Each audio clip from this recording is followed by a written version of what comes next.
तृतीय अध्याय। बोले लक्ष्मी नारायण भगवान की जय, विष्णु भगवान की जय, बद्री विशाल की जय, सत्यनारायण भगवान की जय, गणेश जी भगवान की जय। तृतीय अध्याय में सूत जी महाराज कहते हैं, एक उल्कामुख नाम का राजा है, उल्कामुख नाम का राजा सत्यवक्ता है, जितेंद्रिय है, लेकिन एक कारण है, बृहस्पति इसका भी अवरुद्ध है, जिस कारण से संतान नहीं है। जब संतान अवरुद्ध होती है तो बृहस्पति समझिए कि अवरुद्ध है मनुष्य का। तो बृहस्पति जब अवरुद्ध हो जाता है तो संतान, क्योंकि विद्या बुद्धि संतान के प्रदाता है बृहस्पति महाराज, इसलिए भगवान विष्णु जो है कहने लगे कि बृहस्पति अवरुद्ध है, बृहस्पति अवरुद्ध है तो संतान आदि का भी कर्म में मनुष्य को उतनी उपलब्धि नहीं मिल पाती है। तो यूं परेशानी है, व्यथा है। तो उल्कामुख ये नाम का राजा अपनी धर्म पत्नी के साथ में भद्रशिला नदी के किनारे पर यही व्रत जिसको हम करते हैं वहां कर रहे हैं। भद्रशिला नदी के किनारे पर व्रत को कर रहे हैं, भगवान की कथा को श्रवण पान कर रहे हैं। भगवान की कथा ब्राह्मणों के माध्यम से सुनी जा रही है, श्रवण पान हो रही है। कुछ ही समय के तत्पश्चात में स्वयं ये साधु वैश्य जब भगवान की कथा को ये सुन रहे हैं तो साधु वैश्य वहां एक नौका को लेकर आते हैं, नौका को ठहराया, वहां पर नौका को ठहराने के बाद में उस कथा में पदार्पण किया और बाद में कथा को श्रवण पान किया, कथा को सुना। कथा को सुनने के तत्पश्चात कहने लगते हैं कि ये क्या कथा है, किस लिए, किस प्रयोजन के लिए, किस उपलब्धि के लिए की जा रही है। तो कहने लगते हैं ये भगवान सत्यनारायण की कथा है, भगवान विष्णु की कथा है, ये प्रभु की कथा है और श्रीमन नारायण की कथा है, बद्री विशाल की कथा है, गुरुदेव महाराज की कथा है, बृहस्पति देव महाराज की कथा है, वेंकटेश महाराज की कथा है। इसके करने से संतान आदि की प्राप्ति होती है। तो ये साधु वैश्य राजा से कहने लगते हैं क्या हमको भी संतान प्राप्त हो सकती है? बोले भगवान के कर्म को जो भी कोई करता है वो उसके लिए कोई प्रतिबंध नहीं होता, कोई भी मनुष्य कर सकता है, उसको वही फल की प्राप्ति होती है जो किसी को भी होती है। कहने लगते हैं कि प्रसाद लिया, प्रसाद ले जाके अपनी धर्मपत्नी को दिया, प्रसाद ग्रहण किया। उस समय अधिक कुछ जानते नहीं थे इस व्रत के विषय में, लेकिन कहा कि ये भगवान के किसी ऐसे भगवान का व्रत है, ऐसे भगवान का प्रसाद है जिसके ग्रहण मात्र से हमको संतान की उपलब्धि होगी। जिस प्रकार से मन में संकल्प किया, दृढ़ संकल्प हुआ, विश्वास हुआ, विश्वास के साथ में प्रसाद को ग्रहण किया, जिसके कारण से 10वें मास में सुंदर बेटी का जन्म हुआ। बेटी जन्म के साथ साथ ऐसे घर में बढ़ती है जैसे कि ये पुरानी किताबों में आता है, अब नई किताबों में नहीं है, जैसे कि शुक्ल पक्ष का चंद्रमा बढ़ता है, इसी तरह से चूंकि भगवान की कृपा की पात्र है, भगवान की कृपा से प्राप्त हुई है। कृष्ण ये शुक्ल पक्ष के चंद्रमा की भांति इसलिए बढ़ती है क्योंकि नारायण जो हैं वो चंद्रवंशी हैं। भगवान नारायण जो हैं चंद्रवंशी हैं और चंद्र कहते हैं चंद्रमा को, तो चंद्र के शुक्ल पक्ष की भांति इस प्रकार से बढ़ रही है। अब एक दिन पिता को देखकर स्वयं बेटी को चिंता हुई, बेटी बड़ी हो रही है, इसका विवाह कर्म करना है, और लेकिन संकल्प किया था कि इसके जन्म पे हम इस कार्य को करेंगे। आगे 1-2 बार बोला। स्वयं साधु वैश्य की धर्म पत्नी ने कहा, वैसे तो आप ही हो रहे हैं, साधु वैश्य की धर्म पत्नी ने बोला इस कथा करा दीजिए। आपने एक बार ना बोला, हाँ धर्म पत्नी ने बोला कथा करा दीजिए, कहा आगे कराएंगे, और लेकिन इतना नहीं बोला, हाँ ठीक है तो आगे कराएंगे, और कब कराएंगे, फिर आगे कराएंगे। 1-2 बार जो है जो बोलता है जन्म दिवस पर बोला, इसलिए लोग बर्थडे पर कराते हैं इस कथा को। आगे टाल दिया गया, आगे करेंगे कथा को आगे करेंगे, लेकिन फिर मन में संकल्प किया कि हम इस कथा को कब करेंगे, विवाह पर करेंगे, इसलिए लोग विवाह पर कराते हैं। कुछ जगहों में, स्थानों में तो विवाह से पहले कराते हैं, मंडप में कराते हैं, जब मंडप बनाएंगे छाएंगे, मंडप के नीचे कथा होती है 1 दिन पहले, इसलिए। लेकिन यहाँ पर इस क्षेत्र में जो कथा होती है वो विवाह के बाद कराते हैं, इसलिए अब ये कथा को और टाल दिया गया। लेकिन पूर्ण संस्कारों के साथ में अपनी बेटी का वाणी पुत्र के साथ में विवाह किया गया, लेकिन उस समय भी इसको करना भूल गए। अब भगवान ने कहा तुमको थोड़ा सा दुख भी मिलना चाहिए, कभी कभी भगवान भी कुछ दुख दे देते हैं। अगर दुख ना दे तो मनुष्य अच्छी राह पे नहीं चलेगा। कोई मंदिर में कौन जाएगा, किसी गुरुजन की शरण में कौन जावे, किसी देवता की शरण में कौन जाए, जा ही नहीं सकते। जब बीमार होंगे, कोई डॉक्टर अगर बैठा तो उसे 1 गिलास कोई पानी भी नहीं पिलाता, बाद में 1000 रुपए की फीस भले ही वो ले ले। ये नहीं कहते डॉक्टर साहब खाली बैठे लो, 1 गिलास पानी पी लो, एक गन्ने का रस पी लो, तुम हमारी तरफ से आज कोई मरीज आया नहीं, आपके यहाँ कोई नहीं है।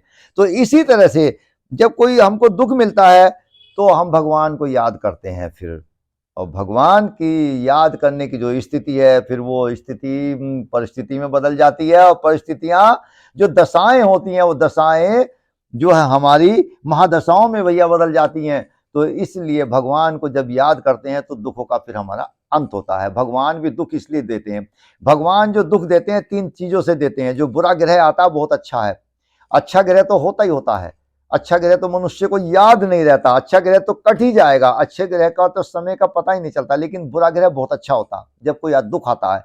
एक तो दुख जो है, दुख में मनुष्य को अनुभव होता है, और सुख में दुख क्या है, अनुभवशील है, उसमें एक्सपीरियंस होगा, अनुभव होगा। और दुख क्या है, सुख क्या है, सुख अनुभवहीन होता है, सुख में कोई अनुभव नहीं होता, उसमें भूलता जाता है, और इसमें अनुभव होता है दुख में।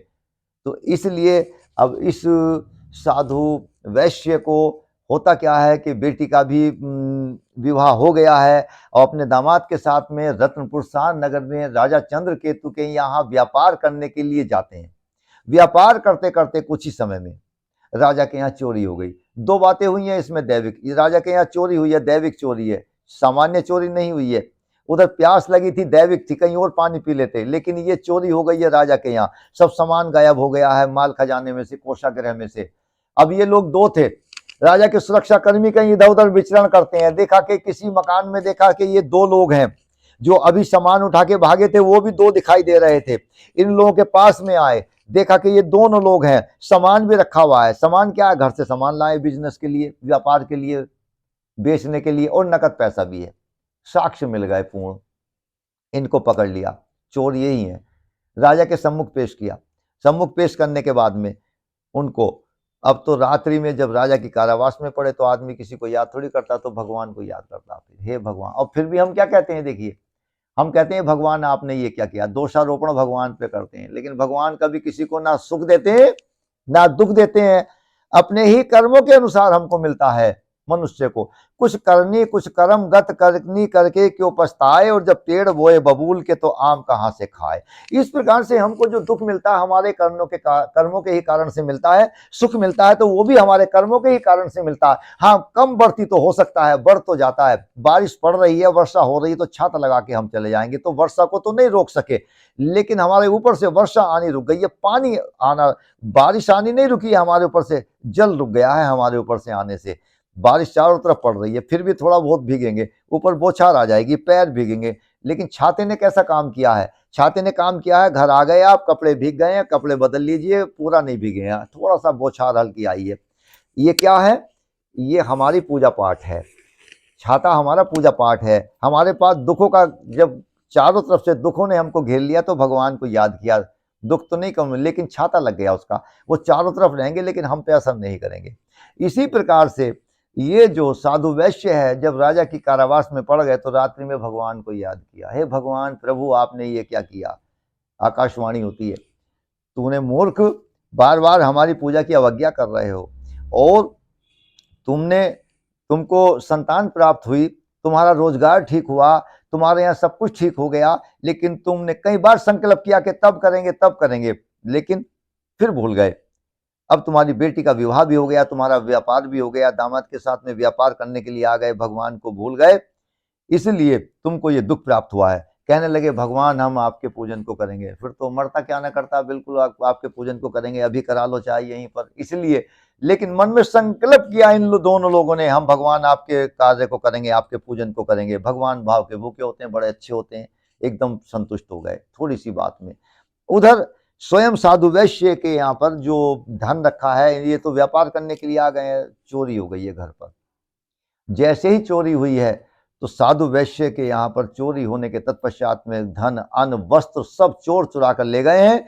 साधु वैश्य की बेटी इधर उधर विचरण करती है, भगवान के भोजन की प्रतीक्षा में कहीं इधर उधर घूमती है। एक जगह से भगवान की कथा की आवाज आती है, जैसे आप लोगों के यहाँ ये कथा चलती है, अंदर गई, ऊपर गई, बैठ गई, जाने के बाद भगवान के प्रसाद को देखा, भगवान की ज्योति को देखा, भगवान के चरणों में ध्यान हुआ, भगवान का प्रसाद लिया, भगवान का प्रसाद ग्रहण किया, तो वही 6 बातें बदल गई प्रसाद ग्रहण करते ही। अपने घर के लिए भी प्रसाद लाई, माँ को प्रसाद दिया। जैसे ही माँ ने प्रसाद देखा तो माँ ने प्रसाद देखकर कहा, अरे बेटी, तो हमें इसी प्रसाद के कारण से प्राप्त हुई थी, तेरा जन्म हमारे यहाँ संतान नहीं थी, तू जो प्राप्त हुई है इस प्रसाद के कारण से। हमने इस ही प्रसाद के लिए तेरे पिताजी एक बार प्रसाद लेके आए थे और ये कहा था कि हम इस भगवान के पूजन को करेंगे जब हमको संतान हो जाएगी, लेकिन हम टालते गए टालते गए टालते गए। अब हमें इसी कारण से लगता है कि ये दुख इसीलिए हुआ है। अब हम इस भगवान के काम को करेंगे, इसलिए इन्होंने संकल्प किया इस पूजन को करेंगे। इसलिए राजा की कारावास में पड़े हुए दोनों लोगों ने, उन्होंने सोचा, जिस कारण से राजा को दिखाई दिया कि तूने जिन लोगों को बंद किया है वो सज्जन हैं, व्यापारी हैं, अच्छे लोग हैं। अरे वो तो सज्जन हैं, व्यापारी हैं, अच्छे लोग हैं, उनके तो गृह में स्वयं चोरी हो गई है, तो उन्हें छोड़ दो, वो चोर नहीं है। और देखो, तुमने जो धन घर में रखा हुआ था, चोर हुआ था तुम्हारे माल खजाने से, गृह कोष से, वो सब रखा हुआ है, उसको चोरी मत समझना। इसलिए, और यदि चोरी समझोगे तो उस धन को तुम्हारे सब कुछ नष्ट कर दूंगा मैं। और सुबह उठना, उनको बाहर निकालो, 10 गुना धन दो, घर जाने की व्यवस्था कर, नौका दीजिए, दूत दीजिए, और जो धन छीना है वो धन दो, 10 गुना धन दीजिए। अब मंत्र ना लगी, और इसको स्वप्न मत समझना, अगर स्वप्न समझोगे तो तुम्हारा सब कुछ नष्ट हो जाएगा। इसलिए सुबह को उठे, मंत्र ना लगी। मंत्र ना लगने के बाद में पूछने लगे, ये कैसे लोग हैं? कहने लगे, बड़े अच्छे हैं। क्यों? अब क्या हुआ? जो पकड़ के लाए थे वही अच्छे कहते हैं कि जा पर कृपा राम की होई, ता पर कृपा करें सब कोई। जब भगवान की कृपा किसी पर हो जाती है तो सबकी कृपा होती है, चाहे जितना भी गलत हो, चाहे जितना भी अच्छा हो, सब कोई अच्छा बताता है। जब भगवान की कृपा नहीं होती है तो वो समझो कि कहीं नक्षत्र ग्रह साथ नहीं दे रहा है। नक्षत्र ग्रह भी कब साथ नहीं देते हैं? जब भगवान की कृपा नहीं होती है। जब भगवान की कृपा, नारायण की कृपा, प्रभु की कृपा, ईश की कृपा, गुरुदेव की कृपा हो जाए तो फिर सबकी कृपा हो जाती है। और इस प्रकार से अब जब कृपा हो गई तो फिर ये साधु वैश्य वहां से नौका से धन लेकर चले हैं। चलने के बाद में अपने नगर के लिए मंगलाचरण किया है। इति श्री देवाखंडे तृतीयाध्याय समाप्तम। लक्ष्मी नारायण भगवान की जय, बद्री विशाल की जय, सत्यनारायण भगवान की जय।